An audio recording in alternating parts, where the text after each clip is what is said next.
nesses 20 anos como professor, como concurseiro, como mentor, enfim, nesses 20 anos no mundo dos concursos, eu posso te dizer que já vi as pessoas estudando das mais variadas formas, e já vi gente passando também das mais variadas formas, estudando com métodos absolutamente diferentes uns dos outros. Então, o que eu posso dizer para vocês é que o que eu vou te falar agora é algo que você precisa testar. Ao final desse vídeo, eu quero que você faça um teste sobre essa metodologia em relação a essa metodologia que eu vou ensinar aqui. E se ela funcionar para você, eu tenho certeza que vai funcionar, eu quero que você adapte ela à sua realidade e eu quero que você utilize. Bom, eu já apliquei e já utilizei, ensinei diversas metodologias, né? Estudo reverso, a pessoa estudar por questões, e a partir das questões buscar doutrina, lei, jurisprudência, tem sua eficácia, e eu vi já várias pessoas estudando assim, é muito eficaz. Já vi pessoas estudando, pega um livro de doutrina lá de 2.000 páginas, pega um livro desse aqui, pega do zero, vai estudando, também pode dar certo, tá? Então, tudo pode dar certo. Mas o que eu vou te ensinar aqui é uma metodologia que eu tenho utilizado ultimamente com meus alunos e comigo mesmo, e que eu tenho visto assim, uma diferença muito grande, principalmente em matérias jurídicas, quando você vai estudar disciplinas jurídicas, que é o caso da maioria que me segue aqui, está estudando para delegado, juiz, promotor, algum cargo público aí que vai exigir o estudo de matérias jurídicas. Então, isso aqui vai fazer você acelerar o seu estudo, vai fazer com que você evite perder tempo com materiais muito grandes, com PDFs muito grandes, com livros muito grandes, e que você consiga fechar o edital de uma maneira muito mais assertiva, muito mais condensada e que você vai conseguir ainda, além disso, uma memorização muito maior daquilo que você está estudando. Eu estou falando aqui do estudo em camadas. Isso aqui é muito legal que eu vou te ensinar aqui, mas como eu disse no início, você precisa aplicar. Vamos lá, bem objetivo, de forma bem objetiva. O estudo em camadas, ele parte de um pressuposto. Primeiro, eu quero te dizer uma coisa importante. Quando a gente está estudando matérias jurídicas, para concursos principalmente, a gente está pensando em dois grandes grupos, tá? Como eu divido aqui. Existem as disciplinas híbridas e as disciplinas meramente doutrinárias. Vou explicar para vocês. As disciplinas híbridas é aquela que tem uma quantidade maior ou menor em proporção de lei, doutrina e jurisprudência. E as doutrinárias são aquelas que são meramente doutrinárias, elas são doutrinas puras. Por exemplo, evolução, estudo da evolução de um instituto, sei lá, evolução das constituições, constitucionalismo, alguma coisa assim, né? Algumas partes de teoria do crime são meramente doutrinárias. Enfim, então você tem esses dois grandes mundos, né? As doutrinas híbridas e as doutrinas, desculpa, as disciplinas híbridas e as disciplinas meramente doutrinárias. As metodologias híbridas, elas têm preferência em relação às meramente doutrinárias. Em geral, a gente inverte esse processo, os livros invertem esse processo, os materiais invertem esse processo. Então você vai passar um grande tempo estudando a evolução de alguma coisa, ou um aspecto meramente doutrinário de um instituto, em geral, isso não cai com tanta incidência quando você vai fazendo as provas e tal, você vai ver que isso não é tão incidente, apesar de também ser importante. Você vai ver que mais de 90% das questões, elas vão envolver doutrina muito básica, as classificações, as nomenclaturas mais básicas, mas meramente letra da lei e informativo. É claro que alguns pontos você pode ter mais letra da lei, alguns pontos você pode ter mais jurisprudência, mas a jurisprudência e a letra da lei elas vão disputar ali. Tá? Por exemplo, se você pegar, não sei, se você pegar controle de constitucionalidade, você tem alguma coisa de letra da lei, da Constituição e das leis que tratam dos institutos, mas você tem mais jurisprudência do que qualquer outra coisa. Se você pegar, não sei, crimes contra a administração pública, você tem jurisprudência, súmulas e tal, mas você basicamente vai ter que memorizar e saber ali a diferença entre um tipo penal e outro. Então, assim, é claro que a depender do tópico que você vai estudar, você vai ter tópicos mais doutrinários, mais jurisprudenciais ou mais letra da lei. Em geral, eles vão ser ou mais letra da lei ou mais jurisprudencial. Muito bem. Dito isso, eu quero que você primeiro pense em vencer os tópicos que são híbridos e deixar os tópicos meramente doutrinários para o final do seu estudo. Lá mesmo quando estiver fechando o edital. Por quê? Porque tem menos incidência e são mais cobrados em provas discursivas e provas orais. Então você tem que começar com os conteúdos híbridos. Vamos dar um exemplo aqui. O primeiro conteúdo que você vai estudar, por exemplo, vamos supor que seja algo de direito constitucional, por exemplo, vamos supor que seja processo legislativo. Então, um tópico que você vai estudar, não primeiro, mas algo que você vai estudar hoje, seja processo legislativo. Muito bem. O que seria comum, tradicionalmente, fazer? Você pegar um material doutrinário, ou pegar um PDF, ou pegar uma videoaula e assistir ou estudar aquilo a partir de um professor, a partir de alguém que escreve sobre aquilo, porque essa pessoa vai ter condensado ali a doutrina básica, a doutrina básica, a jurisprudência e a letra da lei. Bom, essa é uma metodologia que é a mais tradicional e que muitas pessoas vêm aplicando há muito tempo. Mas eu quero que você tente uma outra coisa. Quero que você inverta. E eu quero que você faça o estudo em camadas, como se você fosse pintar uma parede. Quando uma pessoa vai pintar a parede, um pintor, sei lá quem vai pintar a parede, a primeira coisa é lixar a parede. Depois dele lixar a parede, ele vai passar uma demão de tinta, depois ele vai passar uma segunda demão de tinta. Então esse estudo em camadas, ele vai fazer com que a sua memorização do conteúdo, que a sua internalização do conteúdo e a velocidade com que você estuda esse conteúdo seja muito maior. Ou seja, vai ser um estudo mais eficiente no final das contas. Então a primeira coisa que você tem que fazer, não tem jeito, pessoal, primeira coisa que você tem que fazer é o estudo da lei. Primeira coisa, é o estudo da lei. Se você não tiver um bom vadimécum atualizado, que é muito difícil, né, ter, hoje as pessoas não gostam de estudar com material impresso, você pode usar, caiu aqui meu lápis, você pode estudar a partir de um material que você tem lá no site do Planalto e etc. Ou seja, a lei que está online. Não tem problema algum, você pode fazer isso, tá? Eu gosto de estudar por conta da questão visual, eu gosto de escrever, eu gosto de interagir com o material, então você vai ver que meu código ele é todo rabiscado, não sei se vocês estão conseguindo enxergar aí, ó, ele é todo rabiscado porque eu tenho uma interação. Eu sei que vocês vão me falar assim, Lúcio, mas estudar lei é muito chato, né? Como é que você pega a Constituição, por exemplo, você vai ler os artigos lá de processo legislativo, você vai ler lá o próprio poder legislativo, é muito chato, são muitos detalhes, etc. Sim, eu sei que é. Mas primeira coisa, eu quero que você entenda que é um estudo em camadas.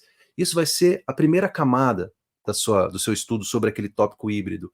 Não vai ser o final do seu estudo, é o começo do seu estudo.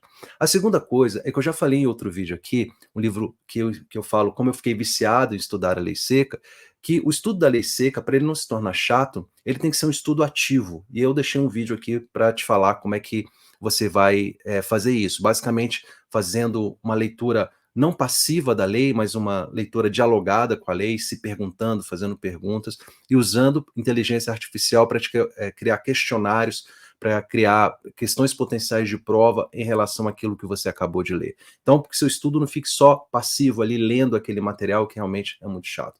Uma outra coisa é que você pode me questionar, Lúcia, existem passagens da lei que eu não vou entender. Isso é verdade, porque se você não estudou em um material doutrinário passagens da lei, você não vai entender, e não tem problema, porque você está fazendo o lixamento da parede, é a primeira camada. Mas eu gosto de, por exemplo, pedir para a inteligência artificial me dar exemplos daquilo que eu não entendi. Então, uma coisa que a inteligência artificial faz muito bem, o ChatGPT, por exemplo, é te dar exemplos de coisas que você não entendeu. Você coloca lá o artigo, pede para ele te dar um exemplo, em geral ele vai te dar um exemplo muito bom. Cuidado que a inteligência artificial, ela pode alucinar às vezes, é o termo que eles usam para quando a inteligência artificial erra.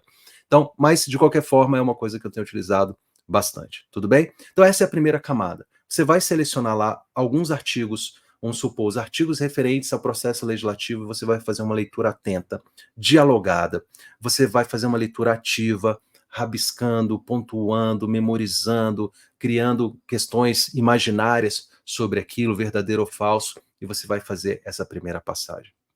Em alguns códigos, como você tem aqui, em alguns materiais, você vai ter a lei anotada. Se você tiver a lei anotada, você pode iniciar a segunda camada, que é, então a gente lixou a parede, agora vamos passar a primeira demão de tinta. A primeira demão de tinta vai ser o estudo piramidal da jurisprudência. Se você tiver o código anotado, como eu disse, pode ser que você já tenha ali, naqueles artigos, a indicação da jurisprudência que você vai estudar. Senão, você vai ter que procurar em um bom site de jurisprudência, eu gosto muito do buscador de Zero Direito, ou enfim, você pode ir direto no site dos tribunais estudar a jurisprudência sobre aquele assunto, ou mesmo pegar o seu material doutrinário e fazer um scanner ali visual para você, naquele tópico do seu material doutrinário, do seu livro lá, da Natália Masson, do Pedro Lenza, do Alexandrino, do Vicente Paulo, né? Ou seja, do livro de doutrina, ou do material do Estratégia, ou do Gran Cursos, ou, sei lá, de outro material que você use, que você faça a leitura ali só da jurisprudência daquele tema. tema. Por que eu falo a leitura piramidal da jurisprudência? Porque eu gosto de estudar a jurisprudência de forma piramidal, ou seja, do que é mais vinculante para o menos vinculante. Então, a primeira coisa, você vai verificar se tem alguma súmula vinculante em relação àquele tema. Depois você vai verificar se existe alguma tese de repercussão geral sobre aquele tema, lá no Supremo. Depois você vai procurar se tem alguma súmula comum lá no Supremo sobre aquele tema. Então, primeira coisa, súmula vinculante, tese de repercussão geral e súmulas comuns simples daquele tema, lá no STF. Aí você vai para o STJ, você vai estudar os repetitivos do STJ, as teses de repetitivos do STJ, você vai estudar as súmulas do STJ e, eventualmente, uma jurisprudência que seja mais relevante ali do STJ. Pronto, esse é o trabalho que você tem que fazer. Isso já vai te tomar bastante tempo. E isso já vai fazer com que o seu estudo tenha a parede lixada e já tenha a primeira demão. Aí sim você vem com a segunda demão, que é o estudo de uma doutrina ou de um material. E essa leitura, pessoal, o que você vai perceber é que ela vai ser muito dinâmica, ela vai ser muito rápida, porque após você lixar a parede e passar a primeira demão, ou seja, depois de você passar pela letra da lei e da jurisprudência mais importante, você vai ver que o que a doutrina fez foi mais ou menos organizar aquilo de uma forma mais inteligível e você vai começar a fechar alguns buracos, que depois, claro, você vai ter que fazer melhor isso com a repetição, com a revisão e com questões. E aí sim, você pode pegar a doutrina que você quiser, mas eu indico que você pegue um material mais objetivo, mais resumido sobre aquele tema, e aí sim você vai fazer uma leitura da doutrina. Você vai ver que essa leitura ela vai estar muito facilitada, você vai sentir uma evolução muito rápida nessa leitura e você vai identificar aqueles pontos da lei e da jurisprudência como maior parte desse material. Grande parte desses livros muito grandes são relacionados à organização ali da lei e da jurisprudência, com algumas pinceladas doutrinárias, às vezes colocando uma classificação, nomeando algumas coisas da lei, tá? Então, isso que você vai perceber. Bom, fechou esse pacote, aquele ponto, legal, você vai perceber que você condensou aquilo de uma forma muito, muito, muito mais, vamos dizer, sólida, e que você tem um domínio muito maior daquilo que você está estudando. E aí você vai ter a capacidade, inclusive, de, se você tiver a oportunidade, de fazer questões sobre aquele assunto, que você tem um domínio muito mais profundo, por incrível que pareça, sobre aquele assunto. Então, o que eu estou invertendo no lugar de começar com a doutrina, comece com a lei seca. Passou pela lei seca, jurisprudência piramidal, aí você passa pela doutrina. Lúcio, eu vou conseguir vencer mais rápido? Com certeza, principalmente porque a leitura da lei e a leitura da jurisprudência, principalmente se você já tiver essa jurisprudência organizada e já existem materiais no mercado que fazem isso para você, você vai ter isso muito acelerado. Então, um tema que você demoraria muito tempo para estudar e reestudar e memorizar, você vai ver que numa passada, né, nessas 3 camadas, você já vai ter esse conteúdo muito mais internalizado. Principalmente se na primeira camada você utilizar a técnica que eu ensinei de estudo de lei seca. Eu vou fazer um outro vídeo aqui mais detalhado sobre o estudo da lei seca, esse estudo mais ativo da lei seca, para que você entenda, tá? Então, eu não quero que você guarde essa informação no coração ou na cabeça. Eu quero que você pratique agora. Pega esse tema, já que a gente estava falando de processo legislativo, pega esse tema. Ou pega qualquer outro tema que você esteja estudando que seja híbrido, ou seja, que tenha mais ou menos lei, mais ou menos doutrina ou mais ou menos jurisprudência. E faz esse processo que eu te ensinei. Eu te garanto que você vai ter um resultado muito mais satisfatório. E eu quero que você venha aqui e comente. Mas eu quero também que você me diga aqui o que você achou desse conteúdo, se faz sentido para você, também dicas ou sugestões do que apresentar nos próximos vídeos, tá? Eu percebi, pessoal, uma última coisa, que 30% das pessoas que assistem o meu canal não são inscritos. Então, se inscreva no canal, quero atingir 100 mil inscritos aí, ganhar a plaquinha. Eu vim aqui compartilhar com vocês essa vitória. E também deixa um like aqui, que é muito importante, tá bom? É isso aí, a gente vai se falando. Não é sonho, é meta. Um abraço. Até a próxima.